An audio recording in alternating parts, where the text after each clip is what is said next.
Hey everybody, how's it going? And welcome back to the channel and welcome to another video of dissecting a AAA 3D model. In this case, we're going to continue with a character, and this time from the Marvel Rivals game. Not only because it's a fairly popular game nowadays, but also because I think it's a good contrast to what we did last week. Last week we talked about a character from the Assassin's Creed franchise, actually from Assassin's Creed Mirage, one of the newest ones. And that one had a realistic art style. This one has a more stylized, more comic book-ish art style. And that's why I thought it would be a good contrast to look at it today. If you're new to the series, what we do here is we look at the characters from a 3D artist perspective. So we're going to be looking at the geometry, how the character is composed. We're going to look at the textures, the UVs, and all that. So let's get started. Alright, so for this video, I have chosen Doctor Strange because, well, overall, he's my favorite character from Marvel Comics. And one of the things I got here in Blender is he is fully textured. And when we get into the texture, there's a couple of things we're going to see. But let's start with the geometry. So first when I saw this, I thought this was probably like a cinematic mesh or something. Then somebody on Twitter mentioned that they do mod this game and this is the in-game mesh. Even though this guy is stylized, you can see how dense he is. I mean, almost 100,000 tries. That's pretty dense. And there's something here that we're going to talk about in a second, why this geometry is different. But overall, this is a pretty high-end character when it comes to poly count. Now, on the last video, we didn't have a chance to look at the body, and I usually don't look at the body because every studio now uses a base mesh. That's why we look at suits and we look at things that go over the character, because base mesh all follow a pattern and they're all going to be well done. If you're creating a character nowadays, there's no reason for you not to use a base mesh. And if you're working in the industry, you are most likely using a base mesh that they already had. But just to look a little bit, you can see how the loops go around. Because this character was already triangulated because it comes from the game. And I turn it back into quads here in Blender. There may be some errors here that don't make sense, like this loops closing here. The loops around the eyes are usually, perfectly round. They usually go in a loop. And let me know if you're interested in looking at the actual human body, like the face, the hands, the torso, and all that. Because if I see that there's an interest in that, I'll do it with a metahuman. Metahumans have fantastic geometry, and they are what I would call a AAA character. When it comes to the whole base mesh for the body, like the head, torso, hands, and all that. So if you're interested in that, let me know in the comment section down below. But for now, let's just shift to the rest of the character. Now, as you can see, things like the beard, the mustache, eyebrows, and hair, it's all hair cards. It's rare that a game has grooms. So grooms is what I usually use with my metahumans in Unreal Engine, which is kind of like that realistic hair. But for the most part, when it comes to game characters, even the game characters that look amazing, have amazing hair in game, they usually use hair cards and some sort of physics inside the game, because hair cards is honestly the most optimized way that we know of to have hair in game while still looking good. In this case, well, the hair is stylized and it's painted. So in order to get kind of like that painterly style, as well as I think the hair that looks pretty good, hair cards will do. Now let's get to the rest of the geometry. You can see this character has several accessories if you're familiar with the character of Doctor Strange. But before we move into the character itself, let's talk about what's going on here. So this looks like a shell, and this isn't part of the costume. This is actually part of that rim light effect that these characters have in game. So if I switch to the texture mode, you can see that there's this kind of highlight in white. And if I move, it moves. So if you go into the game, you're going to see this, especially in the lobby, is very apparent. This is part of something that they created for this game. I personally am not a fan, but hey, it is what it is. That's this art style that they've chosen. I'm pretty sure it has something to do with wanting it to look more comic book like. But the reason why it's there is because look at this boot. There's this shell over the boot that you don't see once we switch to texture mode. Now, that being said, if I were to switch to the wireframe on while we're in texture mode, you can see how this shell that is over the character shows up. And this is so the effect can happen. Let me turn this off.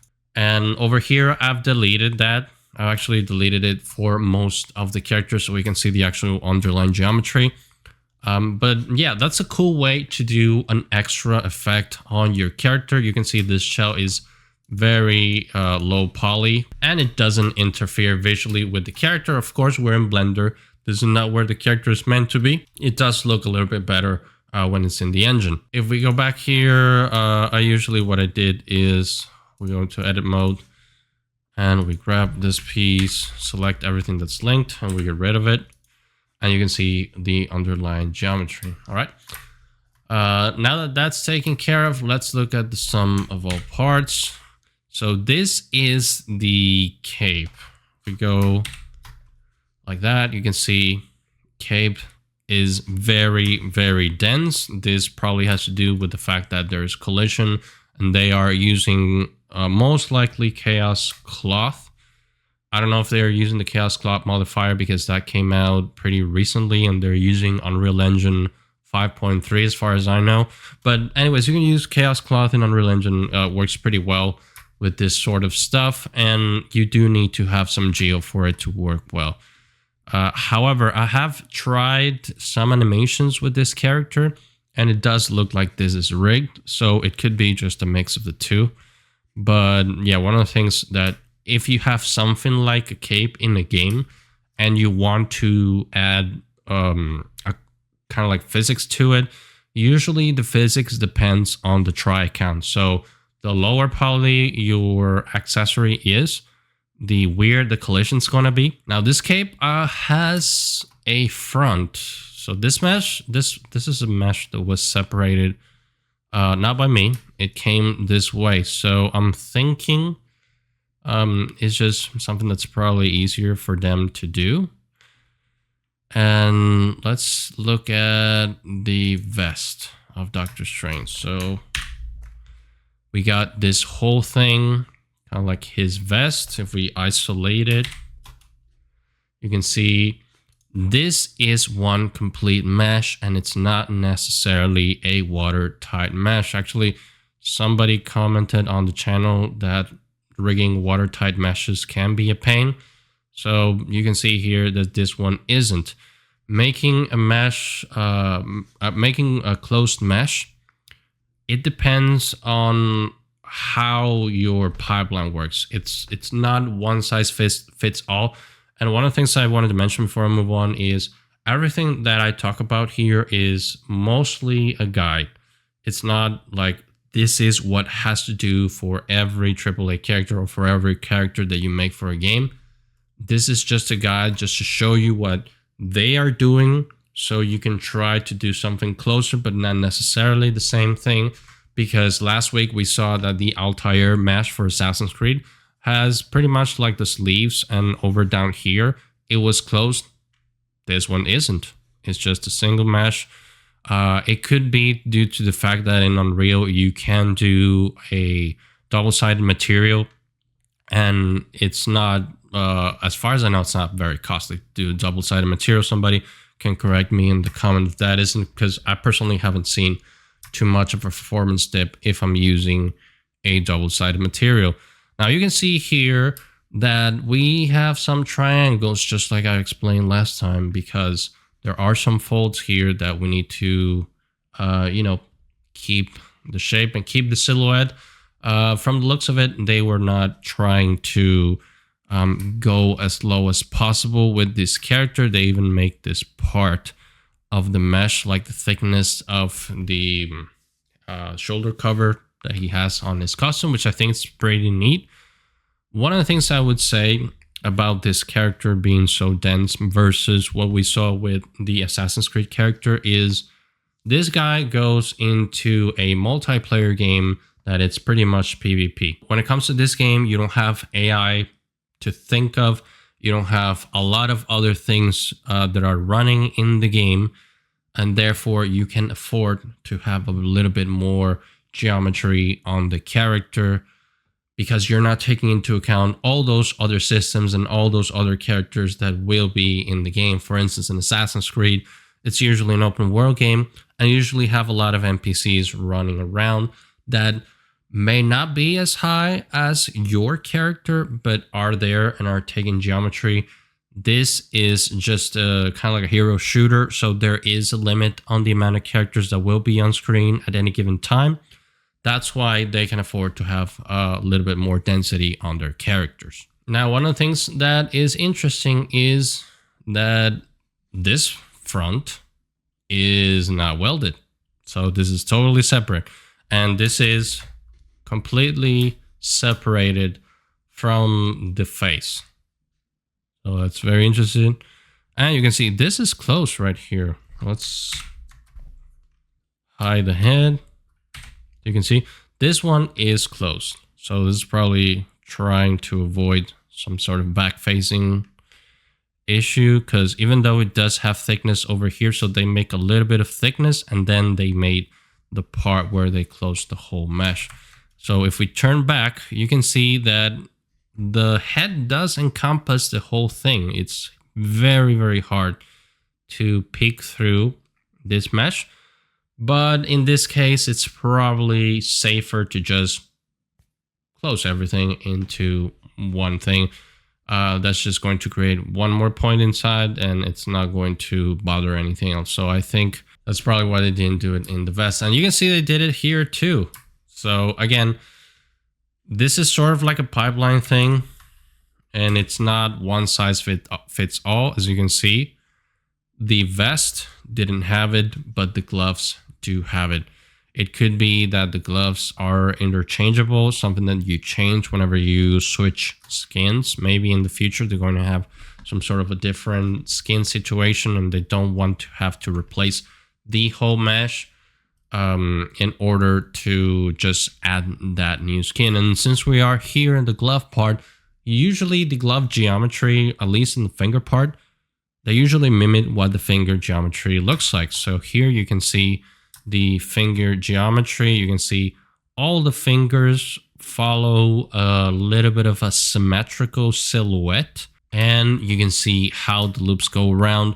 The fingers are pretty much a cylinder because, you know, it's easier to rig that way, but nothing very specific when it comes to geometry. Just following the overall shape of the fingers.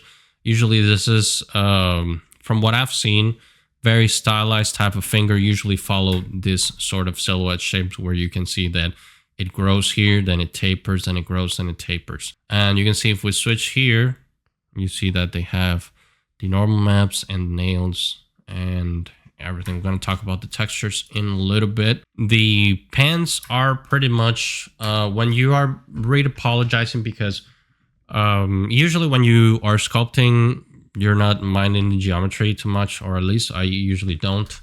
But when you're retopologizing, you follow a very specific pathway. So if you're new to 3D, when I talk about retopologizing, it means that we have a very high poly sculpt. That sculpt cannot go into the game.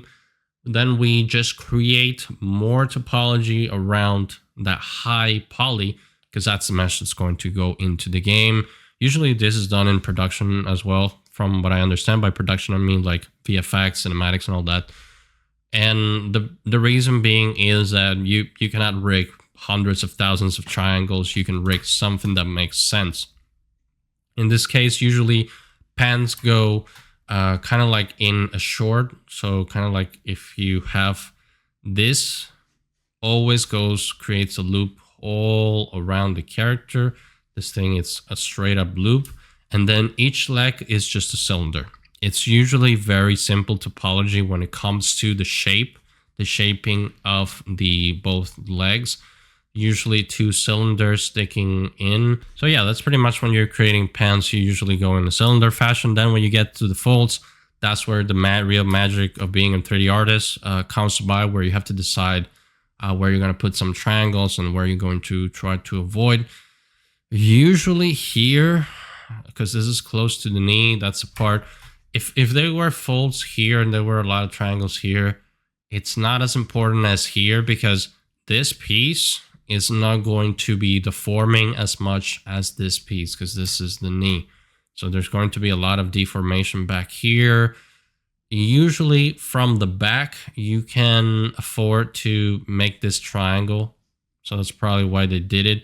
Usually when you have knuckle unions, like in the fingers, the elbows, or the knees, you can afford to have kind of like this triangulated shape, then open it and then close it back again. This right here in the form of a star, I'm not so sure. They probably would have yelled at me for this. So I'm going to say this is a Blender issue when I make it quad. It's probably not from the initial mesh. All right, we go to the boots. You know, very straightforward.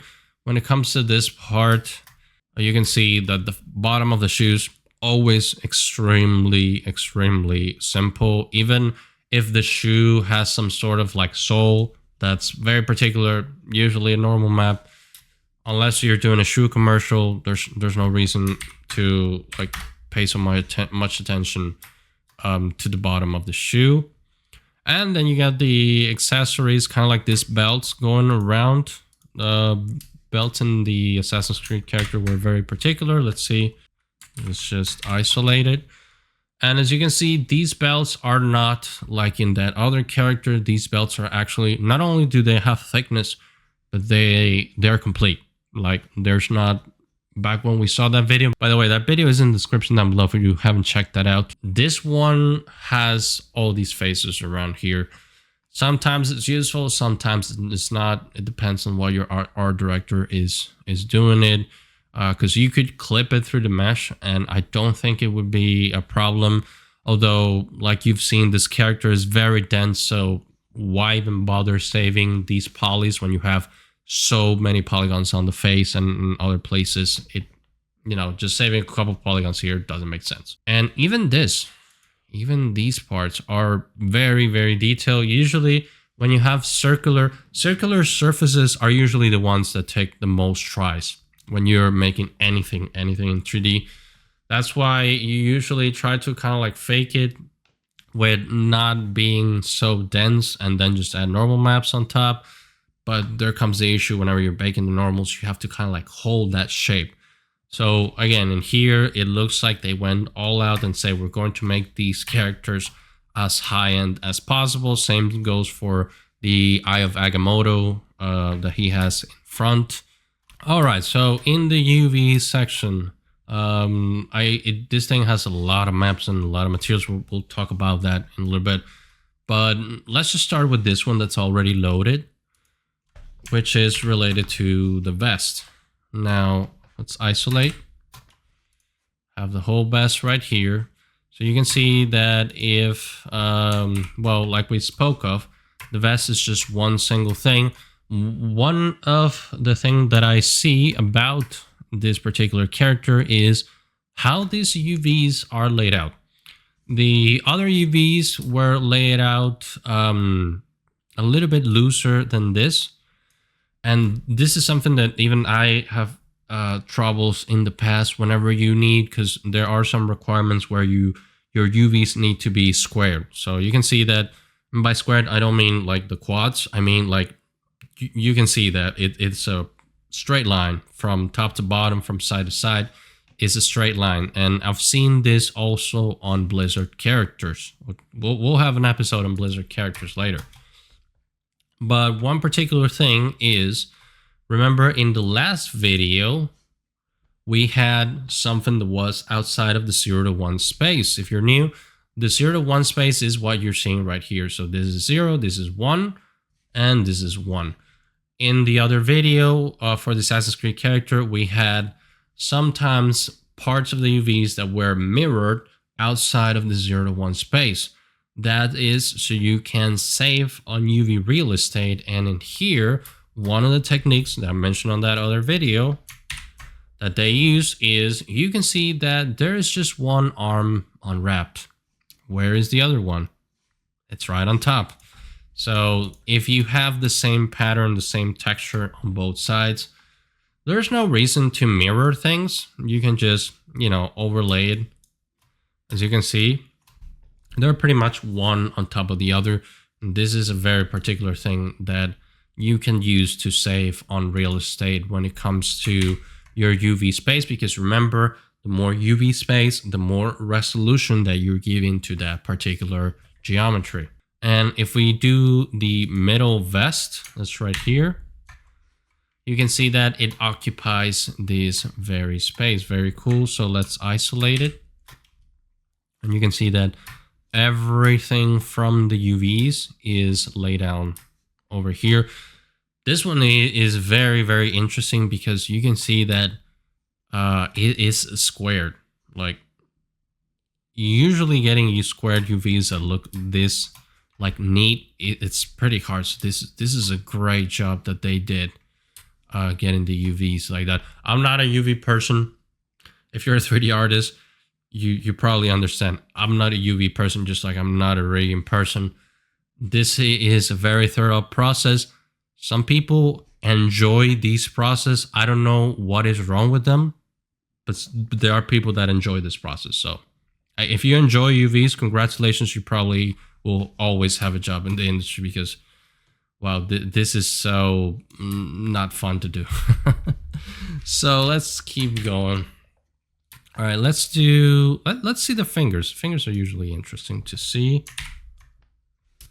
So you can see that the fingers are unwrapped, like with the seams to the side. Not a very big deal. Something that you can just paint over. Everything looks pretty good. And I'm pretty sure these are right on top. Yep, they are right on top. Because why would you spend more real estate when you can just put them on top of each other? But before we go into the pens, I just found out something that makes my point. So as you can see, these parts, even though they're outside of the 0 to 1 space, they too are inheriting the textures that are here. This is because the 0 to 1 space acts as a tile. So the tile next to it is just a repetition of the tile before. So whatever you have here outside will just be exactly the same of what you have here. So in the case of the pants, usually unwrapping the pants is not that hard because you just go by the seams. Like all the pants that you built are going to have seams because that's how pants are built in real life. So you just follow the seams that you have in your pants and you cut from there. You're usually going to get very good UVs from that. And as you can see, they're laid out that way. There's a little bit of relaxation, and that's why the pants are kind of like that. But other than that, this one is probably one of the easier ones to do. In this textures, you also get the shoes, if I'm not mistaken. Yeah, there you go. You have the shoes down here. Well, not the shoes, the boot. You got the boot, you got the bottom of the boot right here, and it's split into several parts, which is not bad. Sometimes you have to do that, and you can see like the sides over here. Again, what it's doing is just splitting it by its natural seams. Sometimes the easiest way to figure out where to find your seams when you're doing UVs is follow the natural seam of the object that you're trying to UV. That can be either an actual seam for a clothing item or a seam that would separate two types of materials. It's also a good way to kind of like separate your seams, or the usual visual seam. Like you go all the way down here where this looks like it was broken down that way. this is a good example of seams. So this is what I mean by natural seams. So your object ends here, and it has a sharp, it doesn't have to be like a 90-degree corner, but it has a corner in it, kind of like maybe a little bit less or a little bit more than 90 degrees. But this is also a good place to place your seam. And thankfully I found this because it gets my point across pretty well. So you have this rim right here. It's completely separated because that's where the seam is created, even though this is actually part of the same mesh. Now I'm adding a new section to this video that the other one didn't have, which is we're going to actually look at the textures, because when textures are stylized, to me it's something I love. Stylized textures, if you can't tell, like I love stylized textures, because when you do stylized textures, they're done in a very different way than when you do realistic. When you do realistic, you usually scan things and you go by scans, and actually going by scans, it's a little bit easier. Or you go and you use Substance Designer and you create the whole thing in Substance Designer, then you bring it into Substance Painter. That is usually a pipeline. The thing about stylized textures is it is very artsy. You get to be like not technical guy, because everything you've heard me said so far is very technical. But when it comes to painting these textures, it's very like art related, and that's why I love it. So in this section, we're going to take a look at the textures. All right, let's start with the face, because again, when you're doing stylized character, painting skin, it's a very involved process. It's very fun process. I love texturing stylized characters. So you can see, let's look at Doctor Strange right here. You can see that his face, this face is not like an actual real character face where you see the pores and all stuff. This has a lot of strokes and the highlights, and you can see, like, just like a comic book, it's trying to contour certain parts of like the landmarks of his face, like over here, the bridge of the nose, the cheekbones, just to, you know, make it more painterly. And if we go here in Photoshop, you can see the texture laid down, and if we get close to it, you can see that there are various shades of colors, you know, highlights in the parts where it needs highlights. So I can make a tutorial with my own characters when it comes to this. So if you want to look at that, let me know in the comments down below if you'd like me to actually do this process in a video. But just a quick rundown. There's a way in Substance Painter especially, or when you're baking like in Marmoset Toolbag or any other baker, there's a way for you to get one of the maps that will allow you to capture all the highlights of the face, or even whatever object that you have on the character's body. And you can use that map to create a color ramp inside Photoshop or inside Substance Painter. And that way you can texture your character that way. So even though I think these characters are PBRs, physically based render character, that means they have a more kind of like real life physics when it comes to how materials reflect on them, and also the specularity.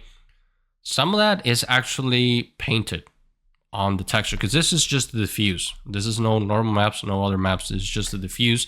And you can see kind of like this rim on his lip, like his lower lip, because the lower lip usually captures a lot of light. So that's what that is done. Same thing with the bridge of the nose, capturing a lot of light. Same with this part of the eyebrows. You can also see the contour here, that it's done with lines, which again, this is the first time that I see this. I'm guessing it has to do with kind of like the comic book style, but I think it's pretty cool. And then you get to this shade over here where it's telling you the contour of the face without having it to draw it with a straight line. You can see that it's creating the line there for the character. So even if you look at it here, you can see this kind of like highlighted how the cheekbone is being formed. That's why I love when I see stylized skin. But let's look at another part of this character. All right, let's look at the pants. And again, following the same style, this is what you get when it looks like somebody grabbed a paintbrush and kind of like did a lot of strokes. It looks so beautiful, man. This is fantastic. And just like the face, you can see that there are color choices that are made with light and dark. Even though you have, you know, good lighting inside of Unreal Engine, this probably functions with Lumen, I'm guessing, because they're in Unreal Engine 5. I don't see why they wouldn't be using Lumen. But still, things are highlighted here. You can see this is part of the folds that are made with a lighter color. If we go back to Doctor Strange here in 3D, you can see that his folds are colored differently. And from the looks of it, he has two tones. He has like a lighter gray and a darker gray in the middle, probably like a more bluish tint here.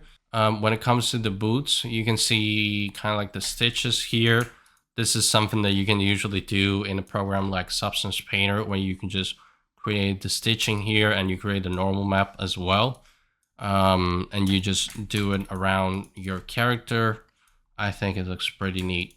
All right, there's another thing that I want to show you, but this video is already too long. So please subscribe and stay tuned, because the next video, we're going to be taking a look at this character inside Unreal. We're going to talk a lot about how they compressed maps, because you have the ORM maps inside of Unreal Engine. That's something that occurs, that's very common in Unreal Engine, and I can go crazy with that because that's also my area of expertise and a lot of what we do in the channel. So please stay tuned. We're going to take a look at the normal maps. We're going to take a look at the ORM maps. We're going to take a look at how the material was made inside of Unreal Engine with the emissives and everything like that. So make sure you stay tuned, subscribe. Thank you so much for watching the video all the way till this part. Leave a like, leave a comment. It goes a long way for a channel as small as mine. And I'll see you in the next one.